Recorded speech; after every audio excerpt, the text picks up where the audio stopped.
pirimidina, perdón, como principales donadores y receptores de grupos fosfórilos en el metabolismo, trifosfatos y fosfatos como el ATP y el ADP, son los principales elementos en lo que es las transducciones de energía, y están acompañadas de interconversiones metabólicas y la fosforilación oxidativa. A ver, el tema que estamos empezando es de nucleótidos.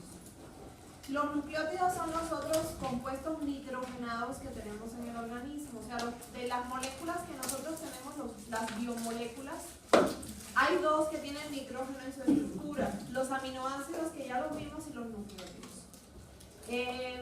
Si yo les preguntara cuál es la función de los nucleótidos en la célula, ¿qué me dirían? Formar el ADN y lo que son los ácidos nucleicos en general. Sí, RNA con todas sus variantes también. Pero esas son las únicas funciones de los nucleótidos. También para la energía, ¿no? Como el ATP. El ATP es un nucleótido, ¿sí? Y lo que tiene en la célula es un valor energético. Si yo les dijera NAD, ¿el NAD es o no es un nucleótido? ¿Cuáles son las siglas? O sea, ¿qué significan las siglas del NAD? Dinucleótido de adenina y nicotinamida. ¿Y el NAD qué cosa es dentro de la célula? Es una coenzima. Ajá. Entonces también pueden ser coenzimas. Si yo les digo AMP cíclico, ¿el AMP cíclico es o no es un nucleótido? Sí. ¿Y cuál es su función? No, AMP cíclico. Un segundo mensajero. Es un segundo mensajero. Entonces a eso quiero que lleguen. Que la única función de los nucleótidos en la célula no es ser constituyentes del ADN y del ARN. Pueden tener valor energético, pueden ser coenzimas, pueden ser segundos mensajeros, o sea, tienen múltiples funciones dentro de la célula. Bueno, los derivados del azúcar como el UDP glucosa y el UDP galactosa participan en lo que son las interconversiones de azúcar y en la biosíntesis del almidón y el glucógeno. Así como el CDP-acilglicerol, que va a ser un intermediario en la biosíntesis de los lípidos. Esas son otras funciones. Bueno, las funciones de los nucleótidos en la regulación metabólica son fosforilación de enzimas metabólicas clave, regulación alostérica de las enzimas por ATP, ADP, AMP y CTP, y control por el ADP del índice de la fosforilación oxidativa. Y pues, como ya había mencionado, el AMP cíclico y el GMP cíclico sirven como segundos mensajeros en eventos regulados por hormonas y el GTP y el GDP. Bueno, sigue las purinas y las pirimidas son compuestos heterocíclicos. Pirimidinas son compuestos heterocíclicos. Bueno, decía que íbamos a encontrar nitrógeno, lo que son carbonos y otros heteroátomos. Bueno. A ver, un nucleótido, ¿cómo está compuesto? Eso ustedes ya lo saben. ¿Cuál es la estructura de un nucleótido? O sea, un azúcar. Hay una base. Un grupo fosfato, que pueden ser 1, 2 o 3, dependiendo si es un mono, un di o un trifosfato, y qué más. Y una base nitrogenada. ¿Ok? Entonces, lo que él está mencionando son las bases nitrogenadas, los dos grandes grupos de bases nitrogenadas que pueden formar a un nucleótido, que son las purinas y las pirimidinas. Si ustedes se fijan, quien va a aportar el nitrógeno a la estructura de un nucleótido van a ser precisamente las bases nitrogenadas. Vean que en los anillos que componen a las bases nitrogenadas es donde se encuentra el nitrógeno. Y aquí quiero que vayan ubicando que las purinas, que ahorita vamos a ver quiénes van a ser, tienen 2 anillos, mientras que las pirimidinas solamente tienen 1. ¿Ok?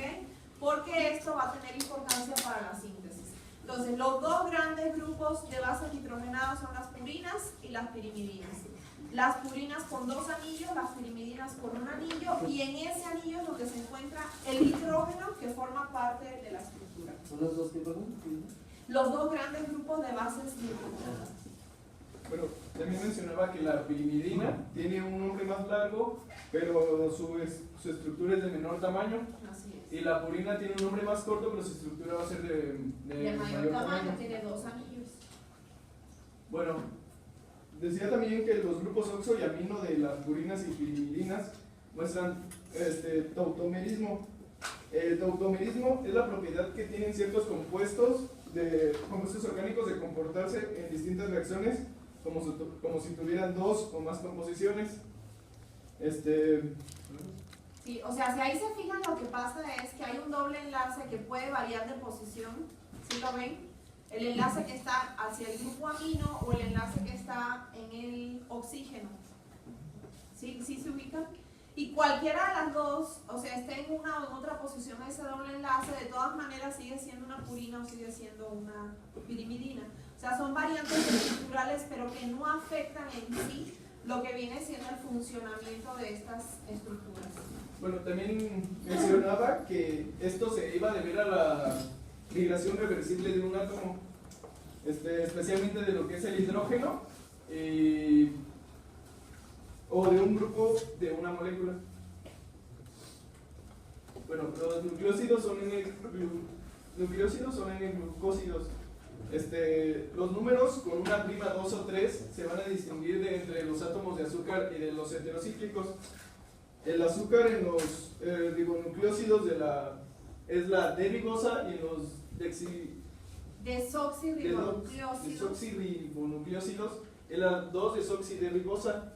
Y ambos están unidos por un enlace beta-N-glucosídico. Ok, pero ¿qué cosa es entonces un nucleósido? O sea, nucleótidos ya dijimos que era base nitrogenada, azúcar y fosfato. ¿Qué cosa entonces es un nucleósido? Son derivados de la purina y la... Es nada más cuando se une la base nitrogenada y el azúcar, o sea, sin grupo fosfato. Ajá, a eso se le conoce como nucleósido. Entonces, el enlace entre la base nitrogenada y el azúcar, que es lo que se llama el enlace P-N-glucosídico, es lo que te va a dar la formación de un nucleósido. ¿Okay? Bueno, y aquí tenemos a los ribonucleósidos. Así es. La adenosina, la citidina, guanosina y uridina. Son ribonucleósidos porque el azúcar que tienen es la ribosa. Y si tuvieran desoxirribosa, entonces serían desoxirribonucleósidos. Ahí nos podemos dar cuenta, aparte de por la estructura del azúcar, que me están hablando de ribonucleósidos porque está la uridina. Y el uracilo, acuérdense que solamente está presente en el RNA, no está presente en el RNA. Los nucleótidos son nucleósidos fosforilados.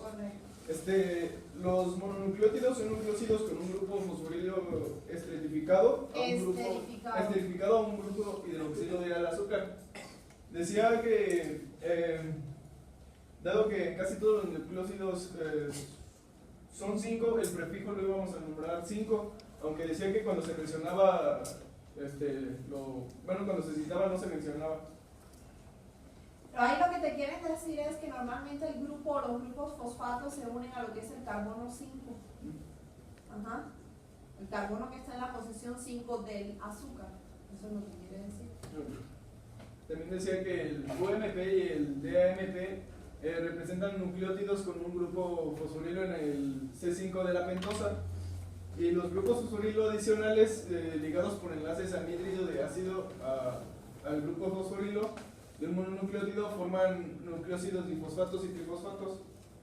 No, en esta imagen, como ya habíamos mencionado, son un grupo fosforilo estrificado a un grupo de hidroxilo azúcar. Su prefijo iba a ser 5 y los grupos fosforilo adicionales son ligados por enlaces anhídrido al ácido del grupo fosforilo y un mononucleótido que forman lo que son los difosfatos. A ver, ahí tienes lo que es la estructura de los nucleótidos que son derivados de la adenina. Ajá. En ese caso es ribonucleótido porque el azúcar es la ribosa. Entonces, si tú ves los corchetes que tienes abajo, el primero te marca solamente un grupo fosfato, entonces sería el ANP. ¿Sí? El segundo corchete marca cuando ya se unieron dos grupos fosfatos, entonces sería el ADP. Y el tercero ya es la estructura completa cuando se unió un tercer grupo fosfato y entonces sería el ATP. Entonces lo que te están diciendo es que los nucleótidos pueden existir en 3 formas: mono, di o trifosfato, dependiendo de cuántos grupos fosfatos estén enlazados al azúcar. Los N-nucleósidos heterocíclicos existen como conformadores sin y anti. Mencionaba que no había libertad de rotación alrededor de un enlace beta-N-glucosídico de los nucleósidos o nucleótidos. En consecuencia, ambos existen como conformadores sin y anti que no son interconvertibles. Mencionaba que las conformaciones sin y anti de la adenosina en este ejemplo van a diferir respecto a la orientación alrededor del enlace N-glucosídico. Por ejemplo, va a ser sin cuando va hacia el, si lo veremos así. Sí, o sea, si tienes, digamos, el segundo anillo de la purina, o sea, donde está el grupo amino hacia la izquierda, eso es configuración sin, ¿sí lo ven? Y si lo tienen hacia la derecha, entonces sería configuración anti. ¿Sí se dan cuenta dónde está la diferencia, no? Hacia la izquierda sin y hacia la derecha Anti. Cuando está fuera es anti, ¿no?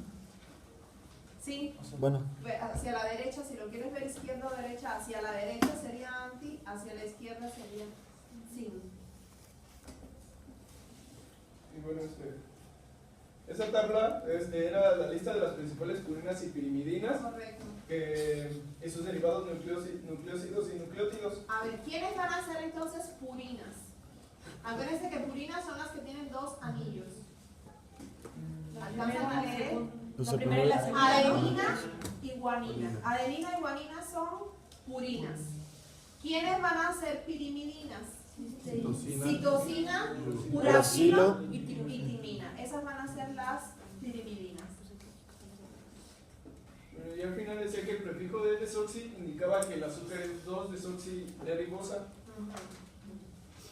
Y ahí están los ejemplos. Esos serían, lo que pusiste anteriormente son desoxirribonucleótidos.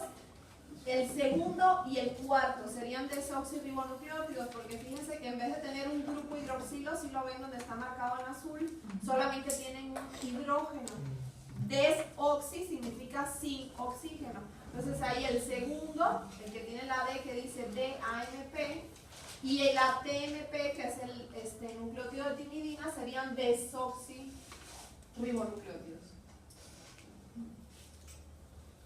Oh, yo. o sea, los oxidados Que no tienen oxígeno, o sea, falta un oxígeno en la estructura del azúcar, que es el carbono 3.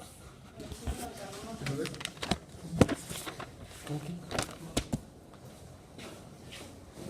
3. Bueno, vamos a ver que la modificación de los polinucleótidos va a poder generar lo que son estructuras adicionales. Nos pone 4 pirimidinas y purinas que van a ser naturales, pero que van a ser poco comunes.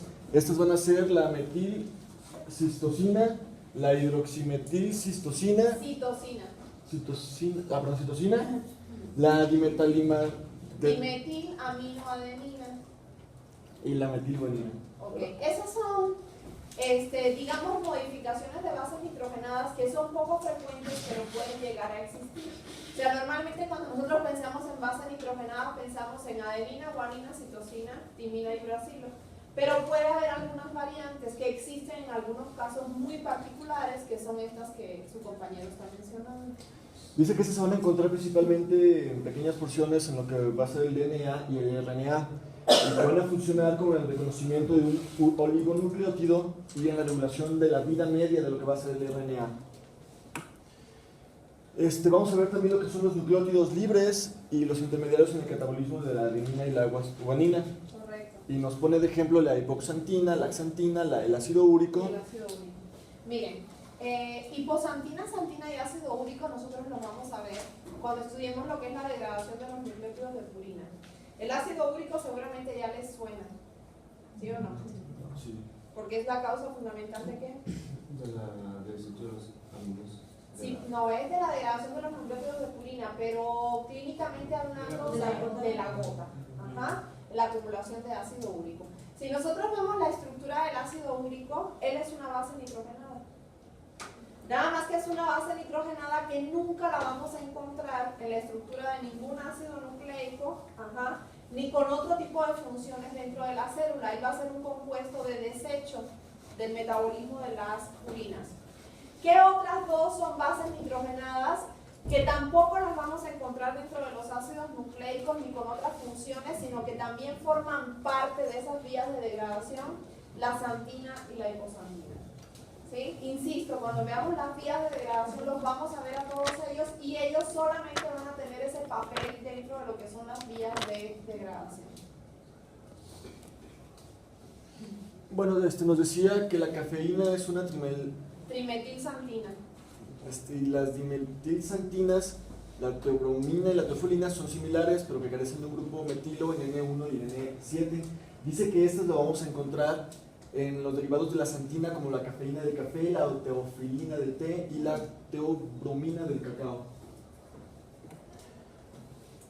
El siguiente subtema son los nucleótidos, son ácidos polifuncionales, que hay grupos fosforilos primarios y secundarios y que el pH va a ser de el pK, de los primarios va a ser de 1 y el secundario va a ser de 6.2.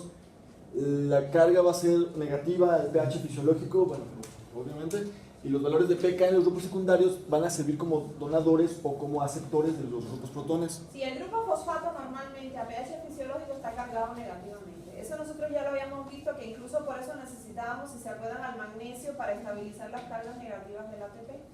Entonces los nucleótidos van a tener carga negativa porque el grupo fosfato le va a conferir cargas negativas. ¿Cuántas? Depende de cuántos grupos fosfatos tengan unidos. Si tiene uno, tiene dos o tiene tres. Va a decir que los nucleótidos van a absorber lo que pasa en la luz ultravioleta y que esto se va a deber a los dobles enlaces conjugados de purina y pirimidina.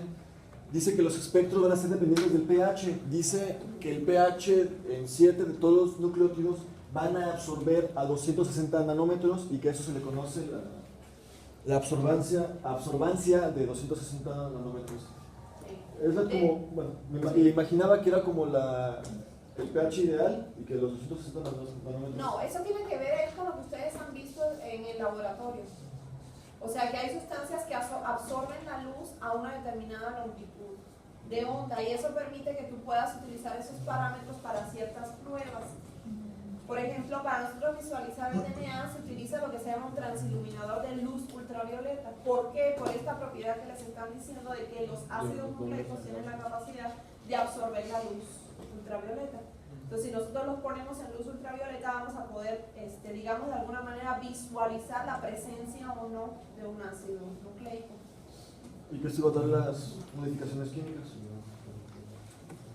Dijo que la xantina junto con el ácido úrico era uno de los desechos psicólogos. Hipoxantina. ¿Hipoxantina? Los nucleótidos van a desempeñar diversas funciones fisiológicas. Tenemos lo que son el ATP, que va a ser el más importante, el GTP, la UTP y la CTP. Estos van a ser los principales nucleótidos, pero vamos a encontrar diversas funciones que van a ser fisiológicamente. Dice que el principal reductor biológico, bueno, el que todos conocemos va a ser el ATP y también va a servir como el segundo mensajero de la el AMP cíclico. AMP cíclico, perdón. Las cifras intracelulares medias de ATP, lo que es un nucleótido lo que es el nucleótido más abundante en el mamífero, va a ser de aproximadamente un mol. Y la milimol. Y la concentración intracelular del AMP cíclico es de 6 órdenes de la magnitud por debajo de lo que va a ser el ATP. O sea, ahí lo que te están reforzando es que el nucleótido más abundante en nuestras células, comparando lo que es AMP cíclico y ATP, va a ser el ATP. Otros ejemplos va a ser la adenosina y la S-adenosilmetionina. Dice que el GTP va a servir como regulador alostérico y fuente de energía para la síntesis de proteína, y el GMP cíclico como segundo mensajero en respuesta al óxido nítrico durante la relajación del músculo liso. Los nucleósidos trifosfatos tienen potencial alto de transferencia del grupo. Dice que los nucleósidos van a tener dos enlaces, un enlace anhídrico y otro enlace éster. El enlace anhídrico va a tener un alto potencial de transferencia del grupo. Es anhídrido. Anhídrido. Sí. No alcanzo a leer, pero es anhídrido. Sí, no sé si lo escribí bien, no sé por qué. Bueno, los nucleósidos van a tener dos enlaces, uno éster y otro anhídrido.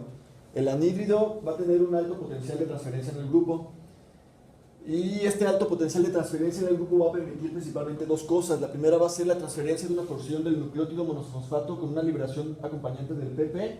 Y la otra función va a ser que los nucleósidos trifosfatos pirimidina y purina funcionen como reactivos de transferencia en el grupo. Miren, esto no es nada nuevo y es lo que siempre hemos mencionado. El ATP tiene 3 grupos fosfatos, ¿sí? De esos 3 grupos fosfatos, ¿cuáles dijimos nosotros que eran los de más alta energía? El último y el penúltimo, ¿sí se acuerdan? O sea, al ATP le quito un grupo fosfato y formo ADP, y al ADP todavía le puedo quitar otro y formar lo que es el AMP, y el AMP ya se considera de muy baja energía. Es lo mismo que les está diciendo él. El enlace éster es el que une el primero de los grupos fosfatos, o sea, el que formaría el AMP, y ese es de baja energía, ¿ok? El segundo y el tercer grupo fosfatos se unen por un enlace que se llama enlace anhídrido, y esos dos grupos fosfatos son de alta energía. Entonces, con otras palabras, pero nos están diciendo exactamente lo mismo que nosotros ya sabíamos, ¿ok? Bueno, la división de un enlace anhídrido ácido va a estar típicamente acoplada con un proceso altamente energónico, como la síntesis de lo que va a ser un enlace covalente. Eso también ya lo hemos visto. La hidrólisis del ATP era una reacción exergónica, ¿se acuerdan? Liberaba energía. Por lo tanto, si yo la acoplaba a una reacción endergónica, yo podía hacer entonces que todo ocurriera como un proceso espontáneo, ¿sí se acuerdan? Nos pone de ejemplo la polimerización de nucleósidos trifosfatos para la formación de un ácido nucleótido. Para un ácido nucleico. Perdón. El enlace covalente que se forma entre uno y otro nucleótido para formar el ácido nucleico requiere de energía. Pero la propia hidrólisis del grupo fosfato va a liberar la energía necesaria como para que se forme ese enlace covalente.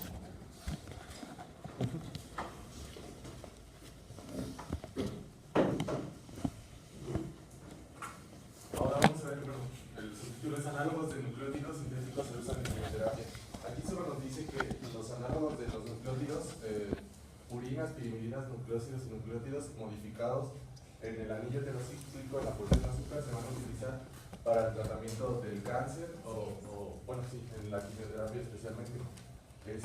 Porque estos van a inhibir enzimas esenciales de la síntesis del ácido nucleico y se van a incorporar hasta los ácidos nucleicos con alteración resultante de la formación de pares. Correcto. Entonces no va. Ahorita vas a poner los ejemplos, pero en términos generales, para que entiendan esto es de las quimioterapias más utilizadas todavía en la actualidad. ¿Y cuál es la base? La base es que si yo modifico un nucleótido, lo modifico pero de manera tal que todavía la polimerasa lo pueda reconocer. ¿Sí me entienden? Entonces, cuando se da la replicación del DNA, que ustedes ya saben que las células cancerígenas tienen una tasa de replicación mucho más elevada que una célula normal, la polimerasa toma ese nucleótido modificado y lo coloca a la hora de que está replicando el DNA, ¿sí? Pero no es el nucleótido en su estructura normal. Entonces, ¿se podrá dar el pareamiento de bases que hace falta para formar la doble hélice de ADN? No. Entonces, básicamente el principio de funcionamiento de estas quimioterapias es inhibir la replicación. Inhibo la replicación introduciendo un análogo de un nucleótido que lo que va a provocar es que se bloquee lo que es la formación de la doble hélice de ADN. Y de esa manera, entonces, si la célula no se puede replicar, obviamente lo que estoy bloqueando es el proceso de división celular. Y ese es el principio general de funcionamiento de todos los que son análogos de nucleótidos. Pues bueno, vienen nada más los que utilizan los oncólogos para la quimioterapia, que son estos 7. Sí, y ahí digamos que de los más comerciales y más utilizados es el que está en el segundo, el 5-fluoracilo. Es de los más utilizados. El alopurinol, también ustedes ya lo conocen, pero este no es para tratamiento del cáncer. ¿Esto es para qué? Exactamente. ¿Para qué, perdón? Para la gota. Sí. Este es un análogo de la santina y por lo tanto lo que bloquea es una enzima que vamos a ver más adelante que se llama santina oxidasa, que es la que sintetiza el ácido úrico. Entonces en ese caso sirve para inhibir la producción de ácido úrico. Y bueno, decía que también la citarabina se va a utilizar en la quimioterapia y la azatioprina pues, se va a utilizar en los trasplantes porque esta va a inhibir la respuesta inmunológica Para evitar el para rechazo. evitar el rechazo de los órganos. Ya, luego el DNA y el RNA son polinucleótidos. Aquí, bueno, solo nos dice que el grupo 5-fosforilo de un nucleótido puede esterificar un OH libre de otro nucleótido. Entonces, y normalmente va a ser el que está en el carbono 3. Entonces, este sería el carbono 3, este es el que va a esterificar. Este solo es un nucleótido, este es el carbono 5, el que va a esterificar al otro del 3. Entonces, si lo vemos así, aquí están los dos. El 5 va a esterificar al carbono 3. Correcto. Y va a formar una unión fosfodiéster. Esto es cómo se va a formar la estructura de un nucleótido. Yo no sé si ustedes se acuerdan de cuando vieron genética, que les decían que las cadenas del DNA tienen un extremo 5' y un extremo 3'. ¿De dónde viene? De este. Si ustedes se fijan, al primer nucleótido que vamos a tomar, que es el que está arriba, siempre le queda libre ¿quién? El grupo fosfato, que como está unido al carbono 5, se le conoce como 5'. ¿Sí lo ven? Y al segundo nucleótido que se une, siempre le va a quedar libre el carbono 3. Si no hubiera otro abajo, ¿sí me entienden? Si yo no lo uno a otro nucleótido abajo, porque aquí ya viene a unirse a otro nucleótido, pero si yo no lo uniera a otro nucleótido, a él lo que le quedaría libre sería el carbono 3. Entonces ese es el extremo 3'. Entonces, ¿cómo se unen los nucleótidos entre sí? Aquí lo tienen. El 3' hidroxilo de uno reacciona con el 5' fosfato del otro. Y esto forma este enlace que se llama fosfodiéster. Entonces, los nucleótidos se unen entre sí por un enlace que se llama enlace fosfodiéster, que se forma entre el hidroxilo 3' del primero de los nucleótidos y el fosfato 5' del segundo de los nucleótidos. De manera tal entonces que siempre me queda un fosfato libre y un hidroxilo libre. Y eso me da un extremo 5' y un extremo 3'. ¿Sí entendieron eso?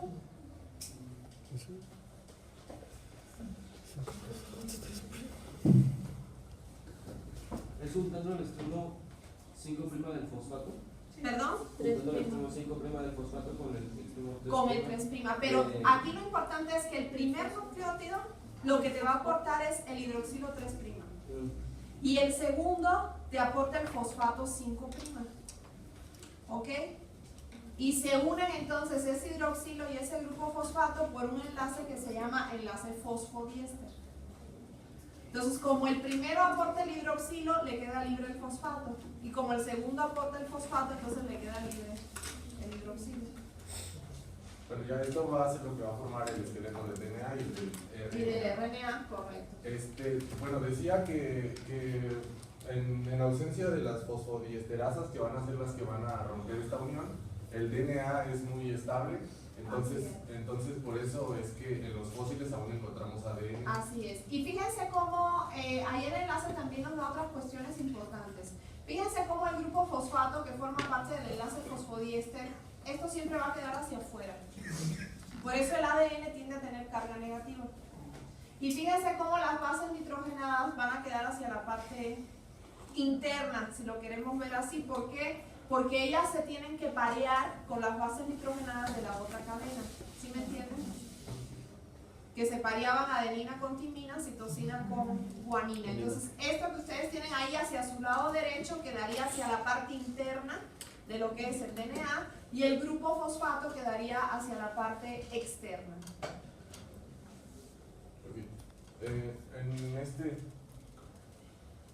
La hidrólisis. Sí, es lo que comentaste ya, que por eso el DNA es extremadamente estable. Sí. Y por eso lo tenemos en el núcleo, porque la membrana nuclear finalmente protege al DNA de las fosfodiesterasas, que son enzimas que normalmente se encuentran en el citosol. Entonces el ambiente del núcleo es un ambiente protector para evitar que esa información genética sufra daños. Y ya, bueno, vamos a ver lo de los enlaces fosfodiéster para saber cuál es el 3' y el 5'. El 5' solo nos dice que... Bueno, nada más. Es lo que acabamos de mencionar. Sí, el 5' va a ser el que va a estar fosforilado o el que va a estar libre. O sea, el enlace fosfodiéster se da entre el carbono 3 y el 5. Ajá. Por eso al primer nucleótido le queda libre el carbono 5 y al segundo nucleótido le queda libre el carbono 3. Y bueno, para saber en qué dirección está, esto es como una forma de representarlo, para saber la base nitrogenada va a ser las letras, la azúcar va a ser la línea, esta línea, y aquí van a estar representados, aquí esta va a ser 3' porque es el OH, hidroxilo, correcto, que está libre, y aquí este va a ser 5' porque es el que está fosforilado. El fosfato libre. Fosfato libre. El fosfato libre. Y una cadena de DNA siempre se lee en el sentido 5', 3'. Ese es, o sea, si se los pongan en la posición que se los pongan, siempre hay que buscar el extremo 5', ahí empieza la cadena de DNA. Y bueno, esta es otra forma de representarlo y esta solamente dice que nos representa que el 5' está fosforilado, más sí el 3', que sería el que está del lado derecho, 3' y 5' del lado izquierdo. Correcto. Y ya, bueno, nada más, esto también es otra forma, que esto nada más Son las bases que hidrogenadas. es de izquierda a derecha, que está 5' a la izquierda y 3' a la derecha. Eso. Y que pone nada más la secuencia de bases. Ajá. Eso es como lo básico. Y ya. Ok. ¿Quién sigue? Es que faltaba Abacuc, pero... Pero si ya se dio de mi hermano. No, sí, pero no tiene que ver. Ya se acabó el capítulo. ¿Ya? Ya. Ya. ¿A ustedes nada más les tocaba ese pedazo?